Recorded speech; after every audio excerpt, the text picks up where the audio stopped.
എല്ലാം ഇപ്പോൾ ശരിയാക്കി തരാം എന്ന് പറഞ്ഞ് എമി മുന്നിൽ നടന്നു. പിറകെയായി ധന്യയും നിവിയും. അതേ, ഞങ്ങളും ഇവിടെയൊക്കെ തന്നെ ഉള്ളതാ.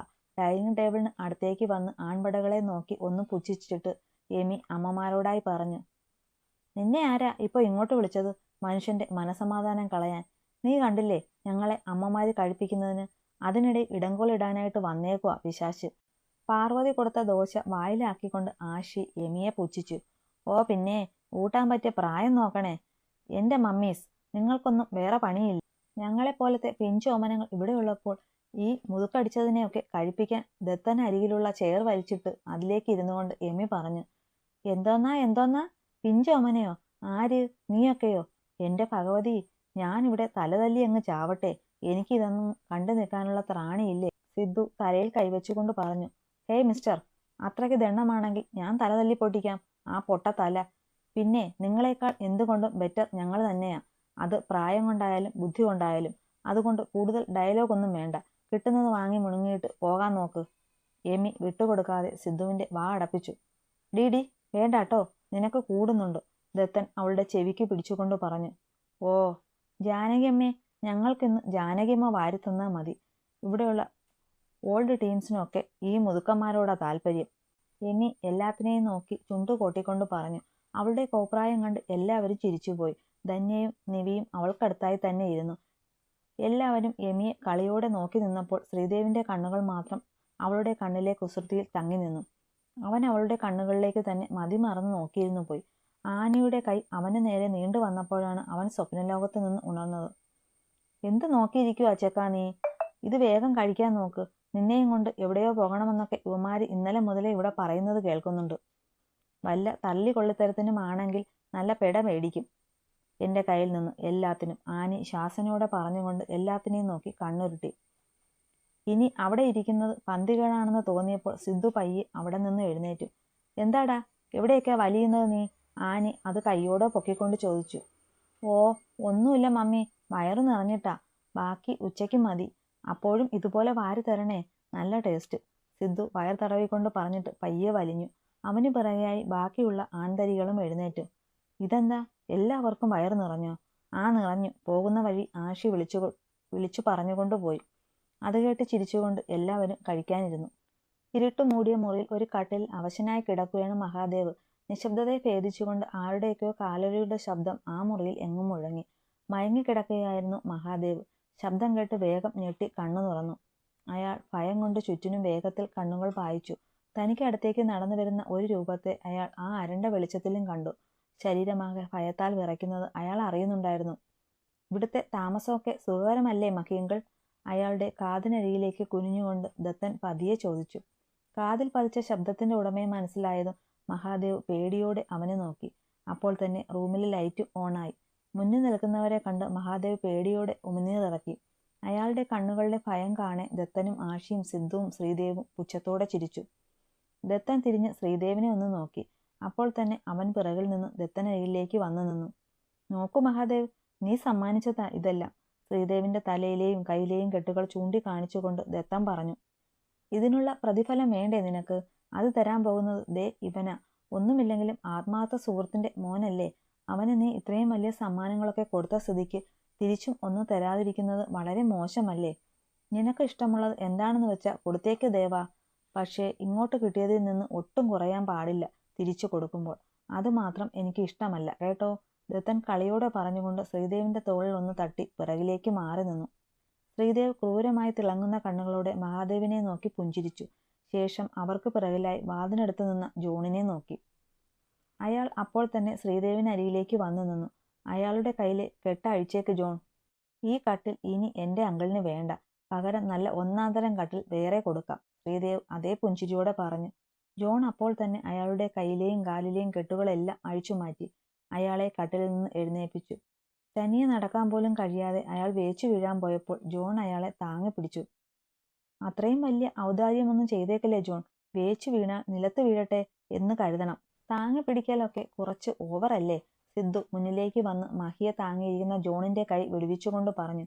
ജോൺ ഒന്ന് ചിരിച്ചുകൊണ്ട് മാറി നിന്നു. സഹായമില്ലാതെ തനിയെ നിൽക്കാൻ കഴിയാതെ മഹാദേവ് നിലത്തേക്ക് വീണു. അയാളുടെ ശരീരത്തിലെ മുറിവുകളിൽ നിന്ന് അപ്പോഴും രക്തം കിനിയുന്നുണ്ടായിരുന്നു. അയാൾ വേദനയിൽ ഒന്ന് ചുരുണ്ടു. അയ്യോ, അങ്കിളിന്റെ മുറിവുകൾ ഒന്നും ഉണങ്ങിയില്ലായിരുന്നോ? എന്താ ജോൺ ഇത്? ഞാൻ നിങ്ങളോട് പറഞ്ഞതല്ലേ അങ്കിളിന്റെ മുറിവുകളൊക്കെ ഉണങ്ങാൻ ആശി കൊണ്ടുവന്നത് പോലെയുള്ള മരുന്ന് തേച്ചു കൊടുക്കാൻ. ദത്തൻ പരിഹാസത്തോടെ പറഞ്ഞുകൊണ്ട് മഹിക്ക് അടുത്തേക്ക് മുട്ടുകുത്തിയിരുന്നു. ജോൺ, നിങ്ങൾ വേഗം പോയി ആ കട്ടിലിങ്ങ് കൊണ്ടുവാ.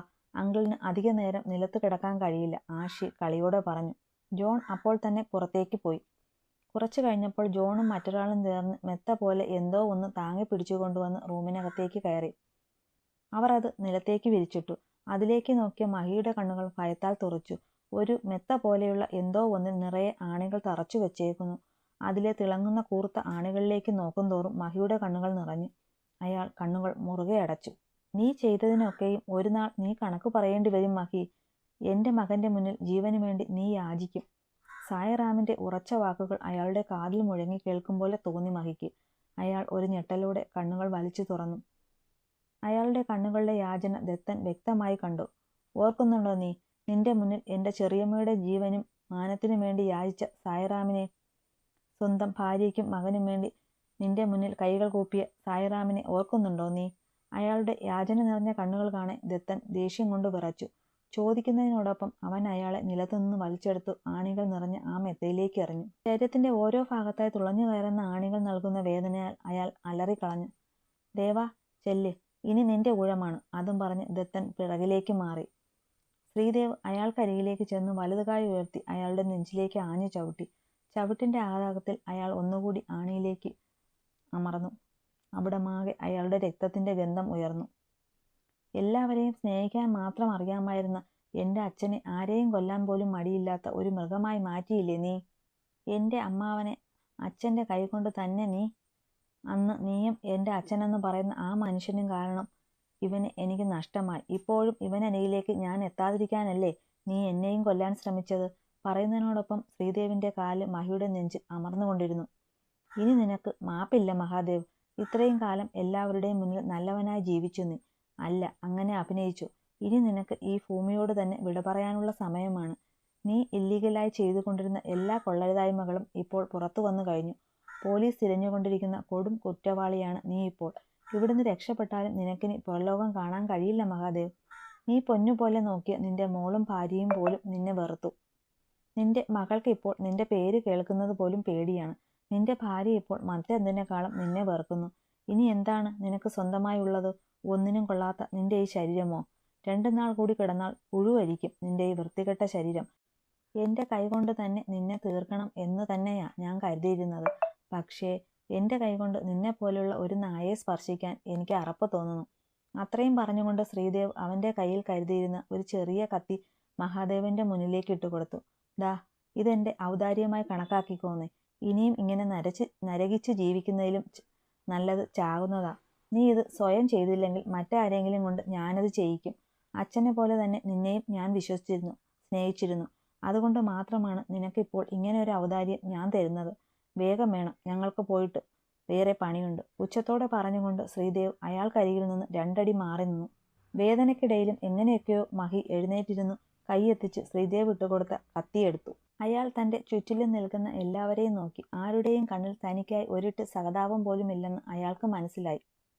മഹി ആ കത്തി അയാളുടെ കഴുത്തിനരികിലേക്ക് അടുപ്പിച്ചു. അയാളുടെ കണ്ണുകൾ നിറഞ്ഞൊഴുകി.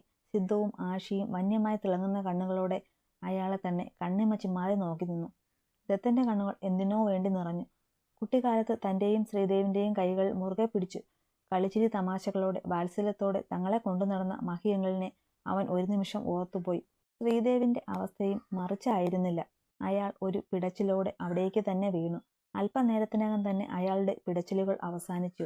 4 ദിക്കിലും പാഞ്ഞുകൊണ്ടിരുന്ന അയാളുടെ കണ്ണുകൾ നിശ്ചലമായി. ജോൺ, ഇയാളുടെ ബോഡി ഇവിടുന്ന് മാറ്റണം. എന്താ വേണ്ടതെന്ന് അറിയാമല്ലോ. ഒരു കുഞ്ഞു പോലും ഒന്നും അറിയരുത്. ജോണിനോട് അത്രയും പറഞ്ഞിട്ട് ആഷി സിദ്ധുവിനെ നോക്കി. അവർ ദത്തന്റെയും ശ്രീദേവിന്റെയും അടുത്തേക്ക് ചെന്ന് അവരെ അവിടെ നിന്നും പുറത്തേക്ക് കൊണ്ടുപോയി. പിന്നെ അവിടെ നിൽക്കാതെ അപ്പോൾ തന്നെ അവർ അവിടെ നിന്നും തിരിച്ചു. തിരിച്ചുള്ള യാത്രയിൽ എല്ലാവരും മൗനമായിരുന്നു. ആഷിയാണ് ഡ്രൈവ് ചെയ്യുന്നത്. കോ ഡ്രൈവിംഗ് സീറ്റിൽ ശ്രീദേവ്, പിറകിൽ സിദ്ധുവും ദത്തനും. ഡ്രൈവ് ചെയ്യുന്നതിനിടയിൽ മുന്നിലുള്ള റോഡിലൂടെ ആരോ നടന്നു പോകുന്നത് കണ്ട് ആഷി കാർ സഡൻ ബ്രേക്കിട്ട് നിർത്തി. അവന്റെ പെട്ടെന്നുള്ള പ്രവൃത്തിയിൽ എല്ലാവരും മുന്നോട്ടേക്ക് ആഞ്ഞുപോയി. കാര്യമറിയാതെ എല്ലാവരും ആഷിയെ നോക്കിയപ്പോൾ അവൻ പുറത്തേക്ക് തന്നെ നോക്കി തറഞ്ഞിരിക്കുകയാണ്. അവൻ നോക്കുന്ന ദിശയിലേക്ക് എല്ലാവരും നോക്കി. അപ്പോഴേക്കും ആഷിയുടെ നാവിൽ നിന്ന് ആ പേര് വീണിരുന്നു. അനന്യ.